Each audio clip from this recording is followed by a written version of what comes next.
ఇప్పుడు వీళ్ళంటే మీరు అనేది కడప అంటున్నారు, కడప లేదంటే ఈ వైఎస్ ఫ్యామిలీకి సంబంధించిన ప్రధానమైన పాత్ర ఉంది అక్కడ. వాళ్ళ అనుచరులు టాంజానియాలో మెగఫులి వచ్చే వరకు వాళ్ళు ఇష్టానుసారం నడిపారు వ్యాపారాన్ని. మెగఫులి వచ్చిన తర్వాత ఆ కుటుంబం పారిపోయి వచ్చింది ఇక్కడికి. అయినా కూడా వాళ్ళకి చెందినటువంటి 2 వ్యక్తులను అక్కడ అరెస్ట్ చేశారు, 9 నెలలు వాళ్ళని జైల్లో పెట్టారు. వైఎస్ ఫ్యామిలీకి సంబంధించిన అనుచరులు ఒక కంపెనీలో చేసే ఉద్యోగస్తులు, ఒక తెలంగాణ వ్యక్తిని, ఒక గుజరాత్ వ్యక్తిని. వాళ్ళని బెయిల్ మీద అక్కడ ఉన్న ఇండియన్ అసోసియేషన్స్, తెలుగు అసోసియేషన్ వాళ్ళు రెస్క్యూ చేసి ఇది చేశారు. మెగఫులి అనే చాలా హానెస్ట్ మనిషి, ఆయన టాంజానియా ప్రెసిడెంట్గా చేసినప్పుడు. ఆయన దెబ్బకు పారిపోయి ఇచ్చారు. పారిపోయి వచ్చిన తర్వాత ఇక్కడ అనుకోకుండా ఆ టైంలో 2019కి వాళ్ళు 17లోనే ఇప్పుడు పారిపోయి ఇచ్చారు, 18లోనూ. అంటే 2005 నుంచి 17 దాకా వ్యాపారం చేశారు దీంతో. ఎప్పుడు నుంచి 2005 కంటే బిఫోరే వాళ్ళు అక్కడికి వెళ్ళారు. కానీ ఇది వాళ్ళ కుటుంబం చెందిన ఒక పెద్ద మనిషి కన్సల్టెన్సీ పేరుతో ఎప్పుడో వెళ్ళాడు. ఇక్కడ సోమాజిగూడలో కూడా ఆఫీస్ పెట్టి ఇక్కడ నుంచి ఆయన ప్రధానంగా అక్కడికి వెళ్తే ఆ ఓనర్లు ఉన్నాయి, మనం వ్యాపారం చేసుకోవచ్చు అని చెప్పింది. అంతేగాని ఆయన ఏమో సారా వ్యాపారం చేయమని చెప్పలా. ఆయన పెద్ద మనిషే. ఆయన ఏం చేశాడంటే అక్కడ ఓనర్లు ఉన్నాయి, వ్యవసాయం చేసుకుంటే బాగుంటుందని చెప్పి దారి చూపించాడు. అక్కడికి వెళ్ళినాక వీళ్ళందరూ సారా వ్యాపారం బాగా డబ్బులు వస్తాయని వీళ్ళు మొదలెట్టారు. టాంజానియా అన్ని కంట్రీలు, ఆఫ్రికా కంట్రీస్ మొత్తం, రిపబ్లిక్ ఆఫ్ కాంగో, ఇవన్నీ కూడా చాలా పేర్లు ఉన్నాయి దేశాల పేరు, అన్ని చిన్న చిన్న ఇవన్నీ కూడా. అక్కడ విశృంఖలంగా వీళ్ళు సారా వ్యాపారం చేశారు. తర్వాత రిగ్గులతో కొంతమంది వెళ్ళి రిగ్గులు వ్యాపారం చేసుకుని అక్కడ బోర్లు వేసుకుంటే కొంతమంది బాగా ఇదయ్యారు. ఆ టైంలో వీళ్ళు వెళ్ళిపోయి విశృంఖలంగా అక్కడ అక్రమంగా సారా వ్యాపారం చేసి వాళ్ళు చాలామంది మృత్యువుకు కారకులు అయ్యారు. ఆ పారిపోయి వచ్చిన వాళ్ళు 2019లో అనుకోకుండా చేతిలో అధికారం రాగానే ఆ మోడస్ ఆపరాండి అక్కడ రకరకాల నోరు తిరగని రకరకాల పేర్లతో ఇక్కడ బ్రాండ్లు తయారు చేసుకుని జీరోలో వ్యాపారం చేశారు.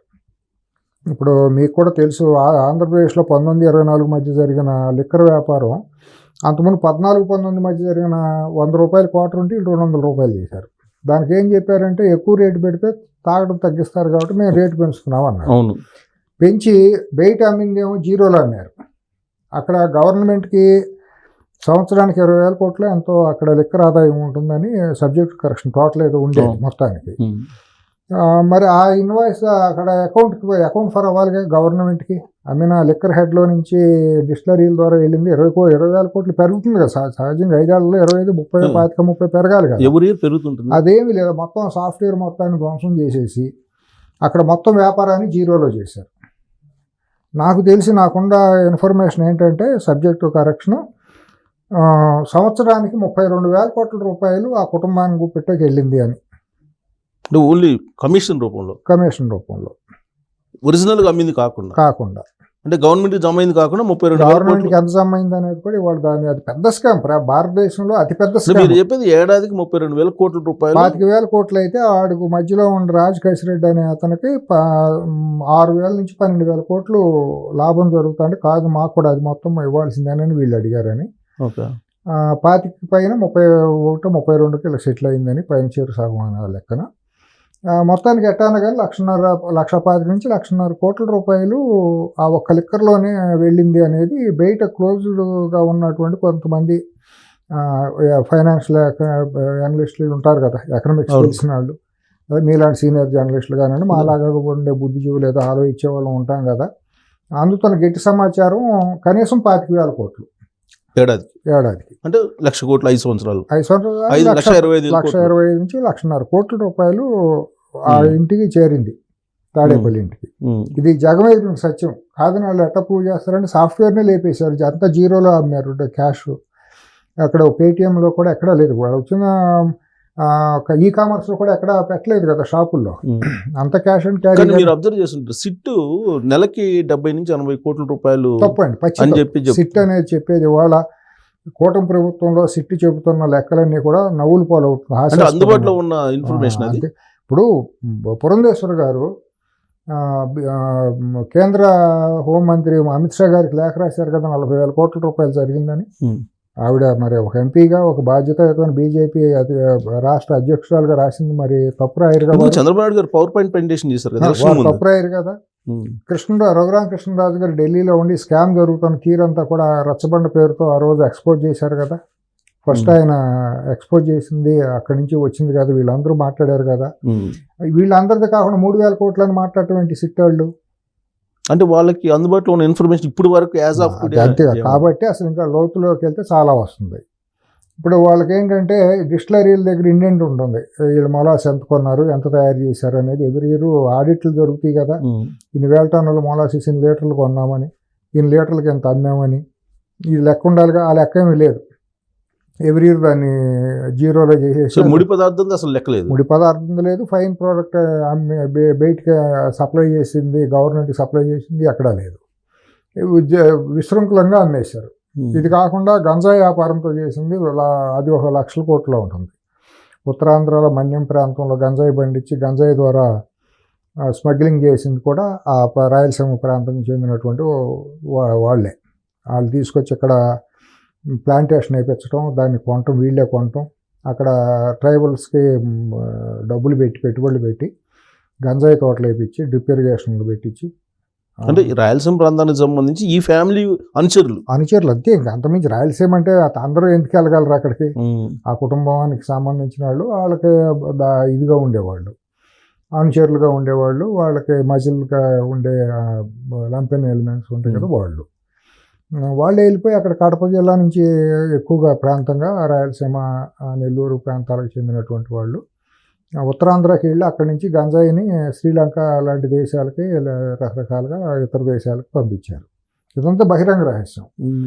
కొన్ని ఫిగర్స్ ఎందుకు బయటకు రావంటే బయటకు తెలిసిన తర్వాత ప్రజల్లో మరి ఒక శాంతి భద్రతలే కాకుండా ఒక నైతిక కట్టుబాట్లు కూడా తెగిపోకూడదు కదా.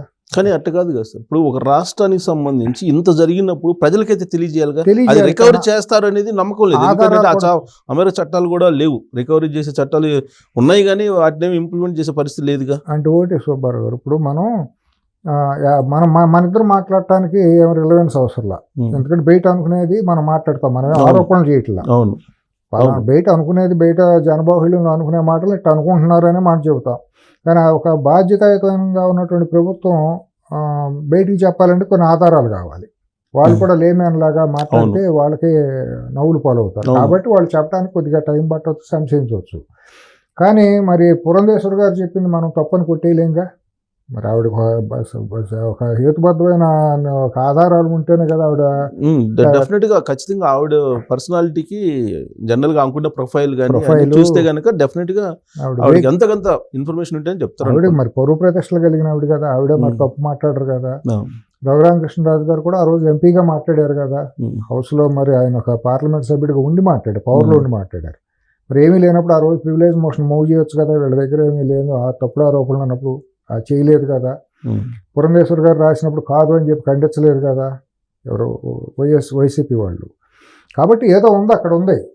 కానీ బయట ఉన్న ఫిగర్ కూడా ఇంకా ఎక్కువ. పురంధేశ్వర్ గారు చెప్పిన ఫిగర్ కంటే 3 రెట్లు ఉంటుంది. ఇవన్నీ అసలు ఎలా ఆపరేట్ చేశారని మీకు అవగాహన ఉంది? ఇదే కాకుండా రైస్ సరే, బంగారం సంబంధించి డబ్బులు, బంగారం ఇప్పుడు ఇది వీళ్ళే ఎంత దోషేస్తే వీళ్ళకి అనుచరులుగా ఉన్నటువంటి ఐఏఎస్లు ఐపీఎస్లు చేసిన దోపిడీ ఇంకా వర్ణాతీతం. వాళ్ళందరూ హైదరాబాద్లో కూర్చొని ఇక్కడ డైమండ్స్ గోల్డ్గా కన్వర్ట్ చేసుకుని అక్కడ అక్కడ తీసిన కరప్షన్ డబ్బునంతా కూడా అప్పుడు సీఎంకి దగ్గరగా ఉన్నటువంటి ధనంజయ రెడ్డి ఇక్కడే శ్రీనగర్ కాలనీలోనే ఉండేవాడని, ఇక్కడే ట్రాన్సాక్షన్స్ అని డైమండ్స్ గోల్డ్ రూపంలో జరుగుతున్నాయి అనేది అప్పుడే వచ్చింది. మన 1924 మధ్య చాలా ఆరోపణలు వచ్చినాయి. ఆ క్రమంలోనే అక్కడ విజయవాడ ఎయిర్పోర్ట్లో బంగారం పట్టుకున్నప్పుడు అదేదో బయట సోషల్ మీడియాలో మాట్లాడినందుకు తీసుకెళ్ళి ఒక సీనియర్ జర్నలిస్ట్ నేను ఒక తెలుగుదేశం పార్టీకి సంబంధించినటువంటి ఒక వ్యక్తిని తీసుకెళ్ళి చిత్రహింసలు చేశారు. ఇప్పుడు దొంగతనం అనేది ఎన్ని రోజులు దాయలేం కదా సుబ్బారావు గారు, ఎప్పుడోసారి బయటపడుతుంది కదా, అది ఇప్పుడు ఆగదు, నిజం ఎప్పుడోసారి వస్తుంది. ఆ రోజు ఏమీ లేదని మీడియా మొత్తం మాట్లాడటానికి కూడా చేయలేదు. తర్వాత ఇప్పుడు అన్నీ బయటకు వస్తున్నాయి. అన్నీ కూడా 400 కోట్ల రూపాయల గోల్డ్ చేశారు. నేను సుప్రీంకోర్టులోనే వాదించారు కదా, అది ఎవిడెన్స్ వాదించారు కదా. నాకు నేనేమనుకుంటానంటే ఒకసారి చంద్రబాబు గారు కూడా అన్నీ మాట్లాడితే ఏమంటానని, లేదా మహిళల గురించి మాట్లాడితే ఏమన్నా యాంటీ సెంటిమెంట్ అవుతుందని భయమో ఏదో ఉంది మొత్తానికి. ఆ రోజు ఒక మహిళ గురించి మాట్లాడితే ఏమన్నా అయిపోతుందేమో, లేనిపోయింది వాళ్ళు అన్నిటికీ రోడ్డు ఎక్కుతారేమో అన్నట్టు ఉంది. వాళ్ళు ఏంటంటే అన్నీ ఇడిసేసారండి, దేనికైనా సిద్ధం. అసలు వాళ్ళకి సిగ్గుసారం ఏమీ లేదు. ఇప్పుడు అయ్యో పాపం అనేది కూడా మీరు వైసీపీలో ఉన్న మహిళా నాయకుల్ని కార్యకర్తలను చూడండి ఎంత అసభ్యంగా మాట్లాడతారు.